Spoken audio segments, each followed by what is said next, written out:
मनोर थाना और छबड़ा विधानसभा के बॉर्डर पे खड़े हैं।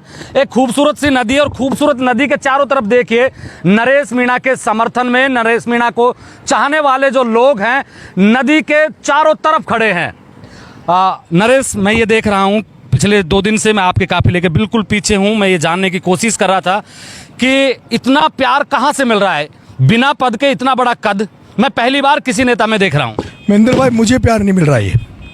ये जो इनकी तड़प है सिस्टम को बदलने की, और ये जो लोग कहते हैं कि नरेश तेरे जोश कहाँ से आता है, ये करंट कहाँ से आता है, मुझे लगता है ये मेरा हौसला, मेरे जुनून, मेरे जोश को प्यार करते हैं। ये प्यार करते हैं कि नरेश अपनी मांगों के लिए, अपने अधिकारों के लिए आया। उसे जब लगता है कि कहीं किसी का अधिकार छीना जा रहा है या कोई बदलाव के लिए कुछ बड़ा करना पड़ता है, और उसमें जो नरेश के अंदर जो गुस्सा होता है, जो नरेश उसके लिए कुछ भी कर गुजरने के लिए तैयार रहता है, उसको ये प्यार दे रहे हैं लोग, उसको आशीर्वाद दे रहे हैं। मैं ये देख रहा हूँ कि बिना पद के इतना बड़ा कद, इतनी जनता आ रही है। ये इन्हीं का आशीर्वाद है, ये जनता का, ये इन लोगों का ये आशीर्वाद है कि एमएलए एमपी नहीं, पद नहीं है, लेकिन कद बहुत बड़ा दे दिया इन्होंने, कद बहुत बड़ा कर दिया इन्होंने, कद बहुत बड़ा कर दिया। ना नरेश मीणा कोई आरक्षण की मांग कर रहे हैं मीणा समाज के लिए, ना गुर्जर समाज के लिए। बिना आरक्षण की मांग के इतना समर्थन मिल रहा है। कल 400 किलोमीटर की यात्रा मैंने देखी, अब मैं तकरीबन 30 किलोमीटर की यात्रा देख रहा हूँ। जगह जगह पर हजारों लोग खड़े हैं। क्या है ये, क्या बदलाव है ये? महेंद्र भाई, देश की आज़ादी के बाद ये देश में जिस तरह का करप्शन हो गया, मिलावटखोरी हो गई, देश में जो गंदी राजनीति हो गई, आज व्यवस्था परिवर्तन की जरूरत है इस देश में। और आज़ादी के बाद 2013 में एक आंदोलन अन्ना का हुआ था दिल्ली में, जब भी लोगों को इस भारत को लगा था कि फिर से देश में व्यवस्था परिवर्तन हो सकता है, लेकिन तब भी उस आंदोलन के बाद भी जनता को निराशा मिली है। मैं देश के लेवल की बड़ी बात नहीं करता महेंद्र भाई, मैं तो अभी 2 विधानसभा का चुनाव लड़ा हूँ। राजस्थान विश्वविद्यालय में था, पहले छात्रों के लिए लड़ता था, और जब विधानसभा का चुनाव लड़ लिया तो राजस्थान में जो 200 विधानसभाओं में लड़ने वाले लोग हैं, उनकी लड़ाई लड़ने नरेश मीणा निकल गया है।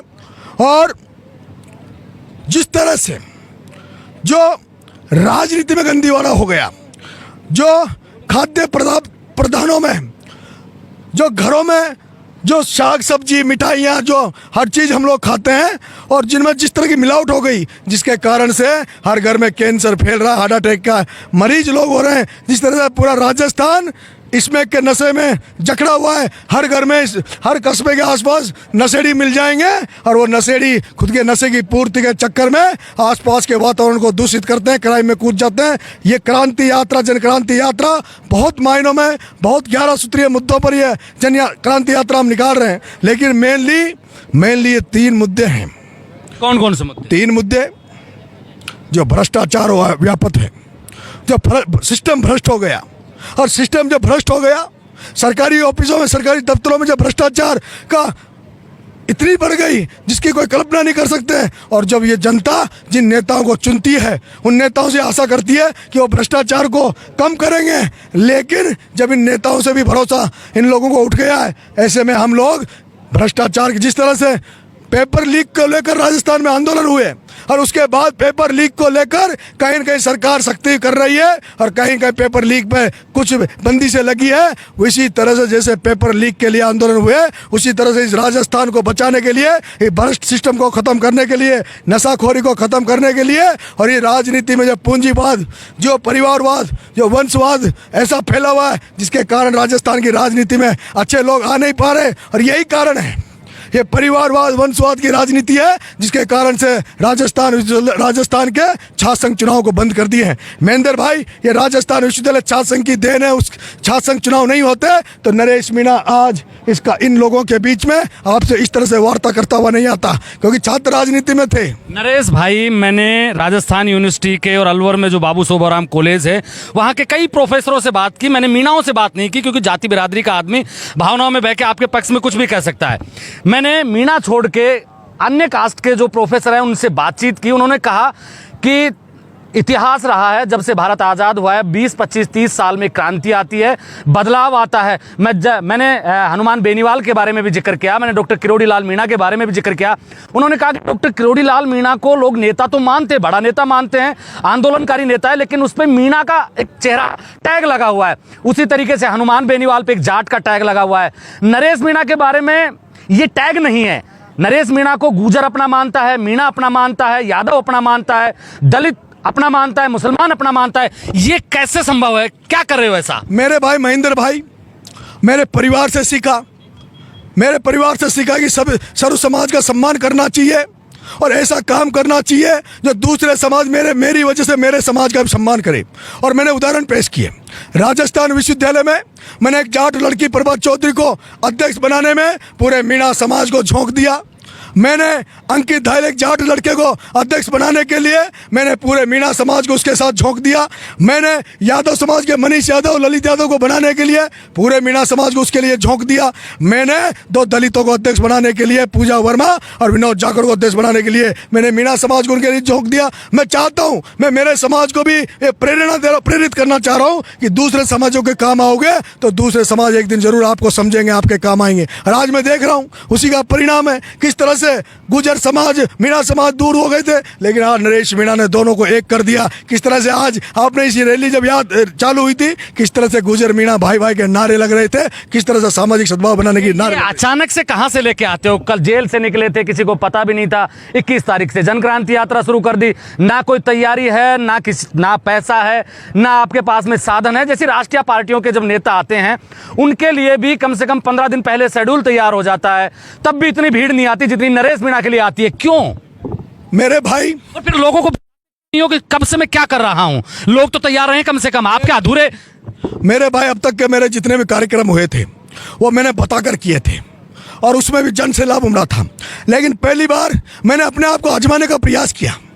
मुझे यह देखना था कि मुझे चाहने वाले लोग कितने हैं, और यही कारण था कि अचानक से मैंने जयपुर से 12 का कार्यक्रम बनाया मेरे माँ बाप का आशीर्वाद लेने के लिए। और फिर मुझे लगा, क्योंकि मेरे पास जिस तरह से मैं जेल में जाने के बाद मैं सोच रहा था मैं देवली, उनियारा और छपरा की जनता के घर घर जाके उनको धन्यवाद दूंगा, क्योंकि चुनाव के बाद मैं उनसे टाइम नहीं दे पाया था। लेकिन जेल से निकलने के बाद जब मुझे पता लगा कि मुझे पूरे राजस्थान की जनता ने भरपूर आशीर्वाद दिया, तो ये मेरा फर्ज भी बनता है कि पूरे राजस्थान में घूम घूम कर जिन्होंने जेल में रहते हुए मुझे आशीर्वाद दिया है उनसे भी मैं घर जाकर उनसे आशीर्वाद लूँ, उनका आशीर्वाद लूँ। इसमें 2-3 फायदे हैं। एक तरफ जहाँ मेरा उनसे धन्यवाद ज्ञापित हो जाएगा, और दूसरी तरफ जो मुद्दों की लड़ाई में लड़ रहा हूँ उन मुद्दों को लेकर जब हम लोगों के बीच में जाएंगे, जिस जन क्रांति को लेकर हम जा रहे हैं उसमें जनता को जागरूक करने के लिए क्रांति की जा रही है। भ्रष्टाचार हो रहा है, मिलावटखोरी जो हो रही है, राजनीति जो गंदी हो गई, नेताओं ने इतने साल हो गए चेंज नहीं कर पाए, इसलिए ये जनता चेंज करेगी। अब मैं जनता को कह रहा हूँ कि अब खुद खड़े हो जाओ, केवल वोट देने तक सीमित मत रहो। वोट देने से आप लोग गंदे नेताओं को बना रहे हो। आपको 5 साल तक नेतृत्व अपने हाथ में लेना पड़ेगा, और नेतृत्व हाथ में लो, उसके लिए किसी भी रास्ते को, बीच में आ जाओ, बहुत सारी भीड़ होगी चारों तरफ, किसी भी रास्ते को चुनना पड़े वो रास्ता चुनना चाहिए। और वो रास्ता चाहे क्रांति का हो, वो रास्ता चाहे टकराव का हो, जो भी रास्ता हो उसको चुनना चाहिए। मैं आपसे महेंद्र भाई एक बात कह रहा हूँ, कह दो।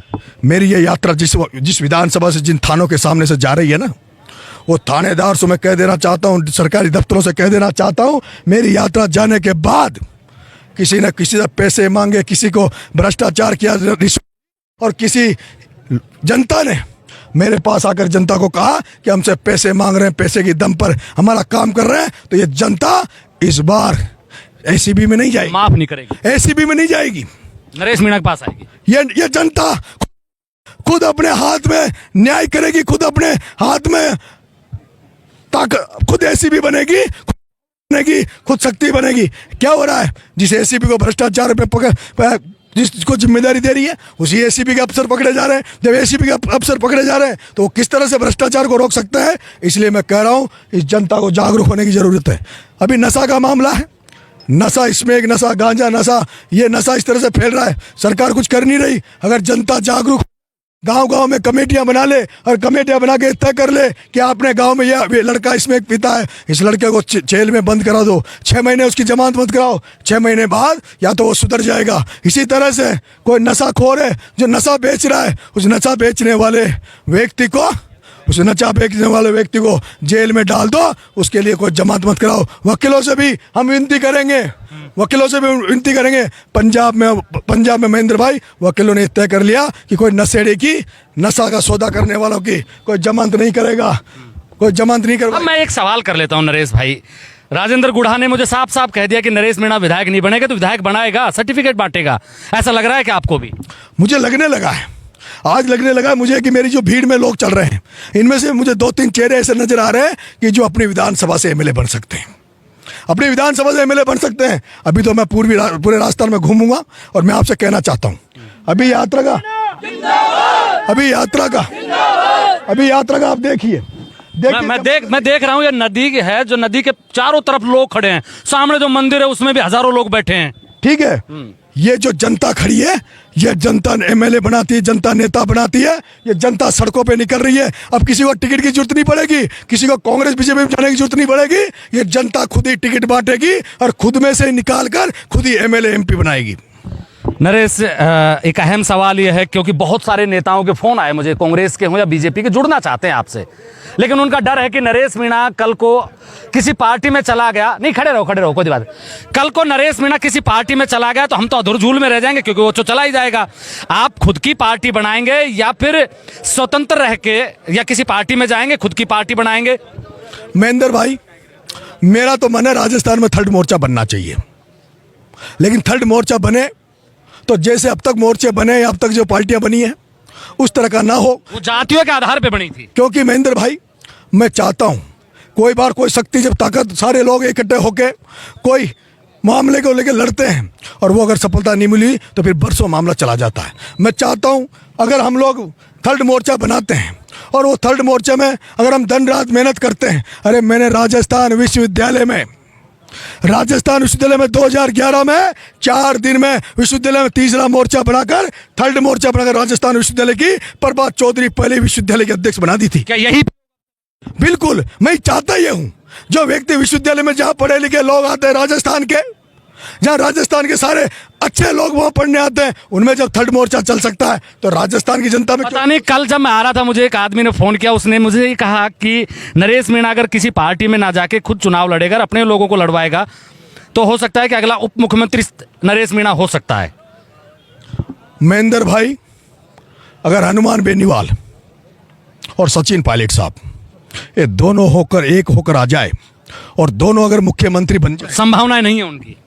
मैं तो जो सोचता हूं, हम तो अच्छा ही सोचते हैं, पूरे राजस्थान की जनता सोचती ये थी और पिछले 10-15 साल से सोच रही है कि किरोड़ी लाल, हनुमान बेनीवाल, सचिन पायलट एक हो जाए तो ये जो बीजेपी कांग्रेस के जो पैसे दे के टिकट लाते हैं, दरों पे दरिया बचाते हैं, वहां दरिया नहीं बचानी पड़ेगी, एक विकल्प खड़ा हो जाएगा और नए अच्छे लोगों को टिकट मिलेगा। मैं सचिन पायलट की जब अजमेर से यात्रा थी, पैदल यात्रा उन्हीं की सरकार के दौरान, उस यात्रा में मैं था पीछे, मैं भी देख रहा था, इतनी भीड़ तो वहां भी नहीं थी।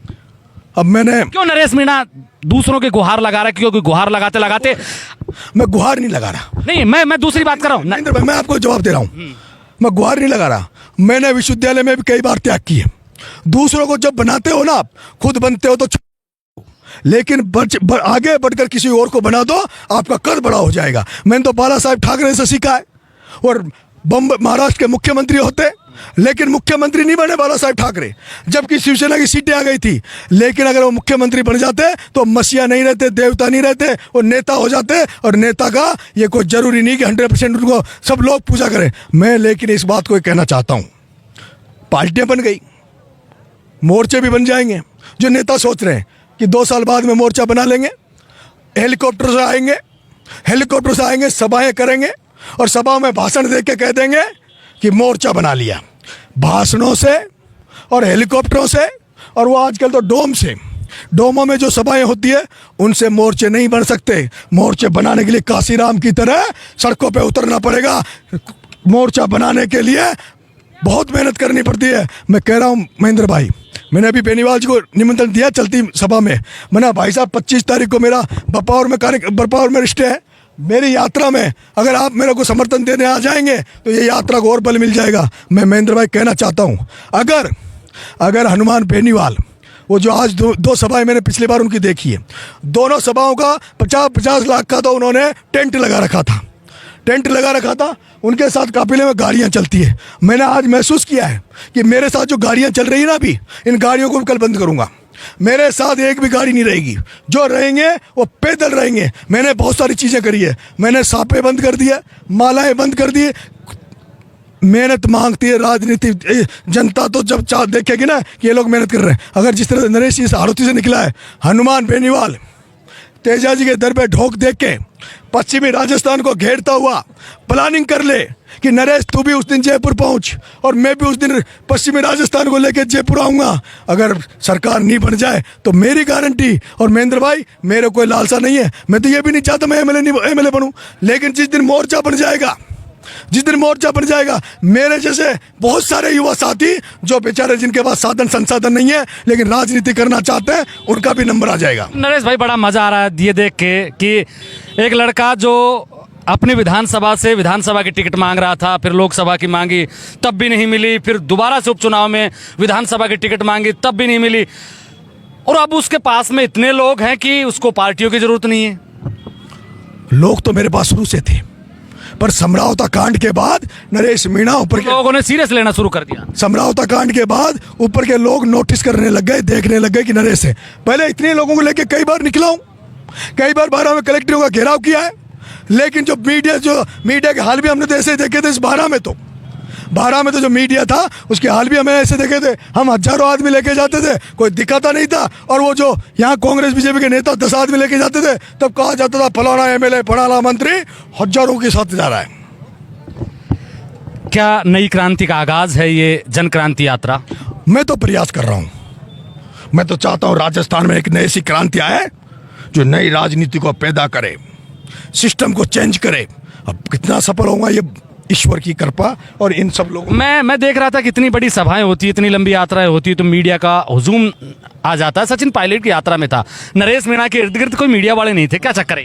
ये तो आप लोग हो, ये सोशल मीडिया, भगवान की दया से सोशल मीडिया आ गया, जो लोग देख रहे हैं। कल मैं देख रहा था, अब वो नकली था या असली था मुझे नहीं पता, वो नकली था या असली था मुझे नहीं पता, लेकिन जब मैं जयपुर से चला था तो नरेंद्र मोदी के जितने व्यू नहीं आ रहे थे जितने नरेश मीणा के आ रहे थे, जितने नरेंद्र मोदी के व्यू नहीं आ रहे थे उतने नरेश मीणा के आ रहे थे। लेकिन कोई आ ही नहीं रहा, कोई नहीं पूछ रहा, कोई फर्क नहीं पड़ता। लेकिन कोई आज उन जो मीडिया जो अपने आप को तानाशाह समझते थे, उस मीडिया को कोई नहीं पूछ रहा। आजकल तो मेरे भाई महेंद्र को ब्लैक एंड व्हाइट को पूछ रहे हैं, जो आज लाखों लड़के हैं वो महेंद्र को याद कर रहे हैं। और मैं उनसे इस सबसे कहना चाहता हूँ, मैं इस इंटरव्यू को आपके को मेरी आईडी पे शेयर करूँगा, और मेरे सभी छात्रों से, युवा साथियों से, जो किसानों के बच्चे हैं, गांव गरीब के बच्चे हैं, उनसे कहूँगा ऐसे पत्रकारों को देखा करो। ये जो बड़े बड़े चैनल टीवियों पे दिखते हैं इनको मत देखो। ये जो यूट्यूबर्स नए नए हमारे साथ पैदल पैदल घूम रहे हैं, इनको देखो, इनको मजबूत करो। इनको मजबूत करोगे तो हम सब मजबूत होंगे।